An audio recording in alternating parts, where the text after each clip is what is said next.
विश्वासी साधक का भगवान स्वयं जुम्मा ले लेते हैं कि मेरे प्रभु जो करेंगे वो मंगल करेंगे, तो परिस्थिति बुरी दिखाई दे सकती है। राधे राधे। महाराज श्री की एक और वीडियो में आप सभी का स्वागत है। आज हम जानेंगे अगर हमारे साथ कुछ गलत होता है तो उसके पीछे जरूर कुछ ना कुछ अच्छा छिपा होता है। हम भगवान को कोसने लगते हैं कि भगवान आपने ऐसा हमारे साथ गलत किया है, लेकिन यकीन मानिए उसके पीछे जरूर कुछ ना कुछ अच्छा ही हमारे लिए छिपा होता है, क्योंकि भगवान हमारे साथ कभी भी गलत नहीं करते। चलिए जानते हैं इसके बारे में महाराज श्री के श्रीमुख से और इस दिव्य वीडियो का आनंद लेते हैं। परिस्थिति भयावह दिखाई दे सकती कि अब तो सब गया ऐसा लगेगा, लेकिन वो बहुत बड़े के हाथ में नियंत्रित है परिस्थिति। देखते देखते उस परिस्थिति का परिणाम निश्चिंत, निःशुक और निर्भय कर देने वाला हो जाएगा। साधक तीन बातें आरंभ से देखे कि हमारे जीवन में आ रही हैं कि नहीं। पहली बात, भगवान पर पूर्ण श्रद्धा विश्वास। अनंत ब्रह्मांडों के स्वामी हैं, काल भी उनके अधीन है। डरना क्यों भाई? किस बात का डर लगना है? अगर डर है, भय है, तो अभी श्रद्धा विश्वास स्वामी में नहीं है। दूसरी बात, जो गुरु ने भजन दिया उसमें तत्परता सच्ची मानिए। जीवन भर कभी इस प्रमाद को गुरु कृपा से आने का अवसर नहीं दिया गया कि चैन से सोए हों और चैन से खाए हों। पूरे जीवन कभी सुविधाओं को स्वीकार नहीं हुआ, पर साधन मार्ग में कभी भी शिथिलता नहीं हुई, तत्परता है। प्रभु पर पूर्ण श्रद्धा विश्वास और गुरु प्रदत्त साधन पर तत्परता। और तीसरा खास विषय, इंद्रियों से भोगों को न भोगना। तब ये जो रंग है परमार्थ का, तब अब दो चार माला के मनमानी आचरण किए कहते हैं हमें भगवदानंद की स्फूर्ति नहीं होती। आपने रास्ता रखा है भगवदानंद का, बाजार लगाए बैठे हो अंदर हृदय में अन्य आसों की, अन्य भोगों की, अन्य चाहों की, अन्य मान्यताओं की। अरे खाली करो, ये सब माया का खेल है। कितने से मार्ग में उत्साहित होकर चलते हैं, पर गुरु कृपा पात्र ना होने के कारण, चतुर खिलाड़ी ना होने के कारण वो प्रलोभन में फंस जाते हो। फंस गए तो फिर मछली का कांटा जानते हो, ऐसे अब वो चाहे जितना हिले डुले, कांटा नहीं निकल सकता। अब तो उसको मरना ही पड़ेगा।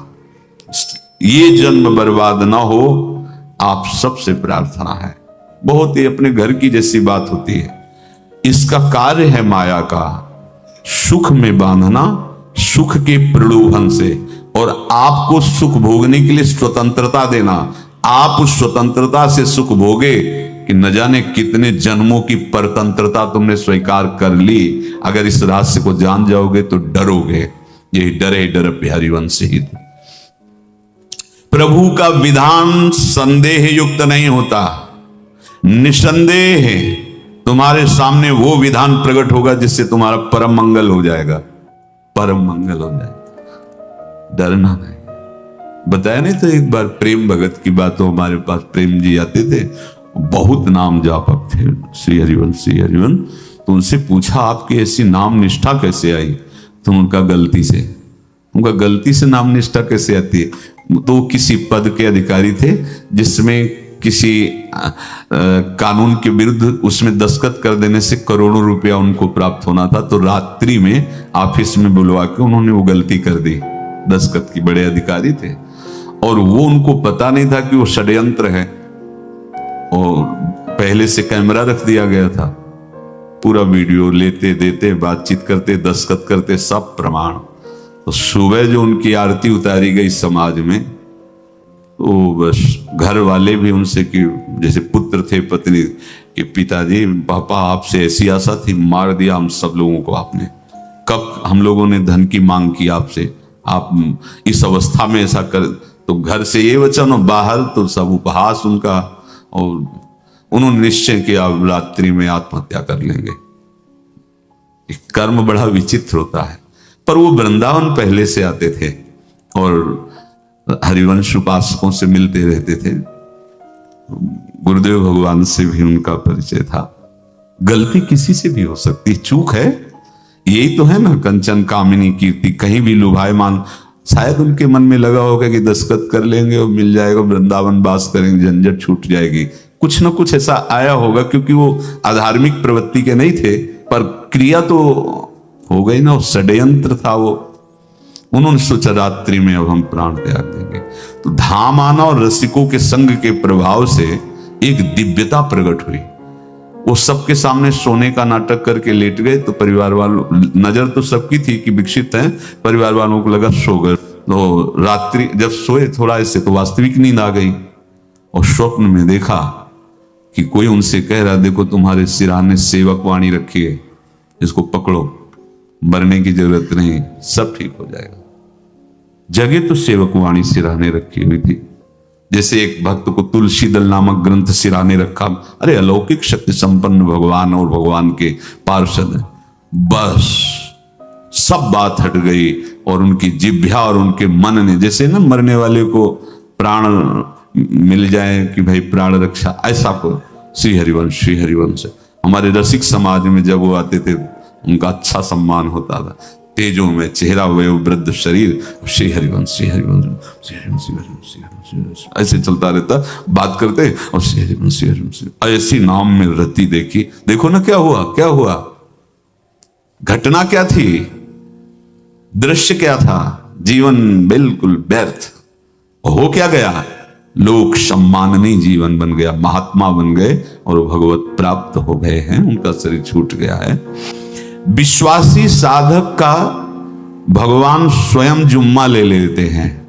विश्वासी साधक का भगवान स्वयं, देखो अपने मन में तुम किसी प्रकार की चिंता न रख करके ये आज से विश्वास कर लो कि अब मेरे जीवन में जो होगा, मेरे प्रियाजू के द्वारा किया हुआ विधान परम सुखप्रद होगा, परम मंगलमय होगा।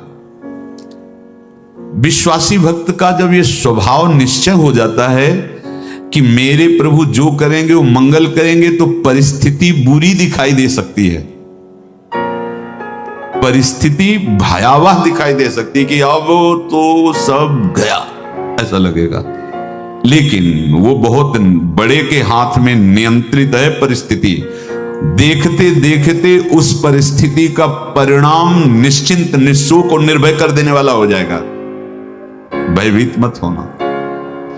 माया से आजादी प्राप्त करने के लिए भयभीत होना तो बिल्कुल जीवन में छोड़ दो। विचार भय नहीं होना चाहिए, ये स्वाभाविक भय होगा।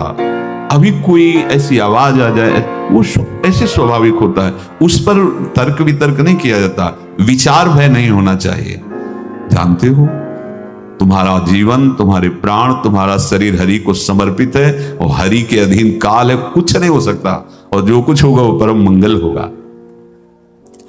किसी भी अड़चन को भगवान के सौहार्द के सामने अड़चन मत मानना। हम अगर अड़चन को दूर करने का प्रयास करेंगे तो अड़चन हमें फंसा लेगी, अड़चन। और यदि भगवान पे विश्वास कर लिए तो वही अड़चन अर्चन बन जाएगी, उपासना बन जाएगी। मान लीजिए बात, मान लीजिए आप लोग तो गृहस्थ में देखा होगा, हमने देखा है, बच्चा गिरा, रोने लगा, मां उठाने आई, छाती से लगाया, वो मां के थप्पड़ मार रहा है। यद्यपि वो कुछ जानता नहीं, पर भाव जब उसके देखे, बलिहार है इस वात्सल्य की, बलिहार है, ये मां को मार के कह रहा है, थप्पड़ मार के, अब तू छाती से लगा रही, जब गिरा और चोट लगी तब तू कहां थी, क्यों ले उठाया, यह अधिकार।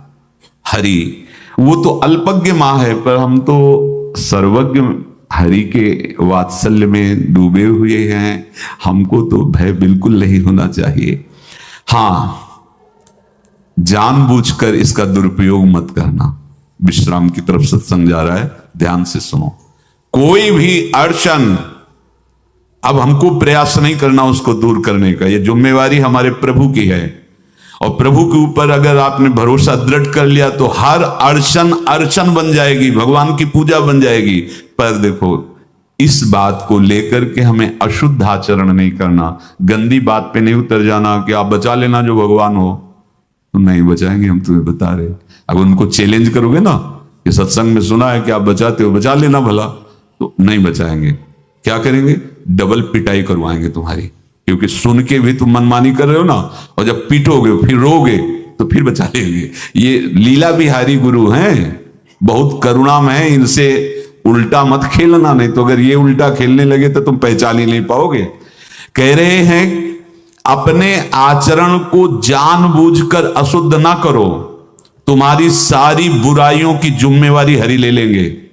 शब्द पर ध्यान दीजिए, जानबूझकर तुम अपनी बुराइयों का प्रयोग मत करो, तुम्हारे में जो बुराई है वो श्री हरि स्वयं स्वीकार कर लेंगे। वो ठीक है, जैसे आग में मल पड़े या चंदन या लोहा पड़े या लकड़ी, आग सबको अपना रूप दे देती है, ऐसे हर बुराई हरि में जाके परम सद्गुण बन जाती है। उम्मीद करती हूँ आपको ये वीडियो अच्छी लगी होगी। ऐसी ही अच्छी वीडियो देखने के लिए चैनल को सब्सक्राइब कीजिए और वीडियो को लाइक कीजिए। राधे राधे।